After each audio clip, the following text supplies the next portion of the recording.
Dami namin kuha guys. Sea grapes at saka seaweed.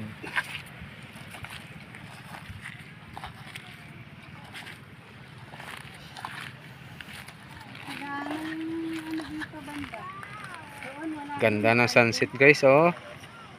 Wow. Ang daming yamang dagat ng lugar na ito guys. Simula kahapon. Tuwing kain namin may appetizer kami na seaweed. Ang dami guys, oh. Kasi tingnan niyo guys. Wow. Isang bag na naman.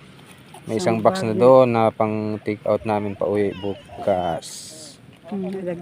Yan guys, oh.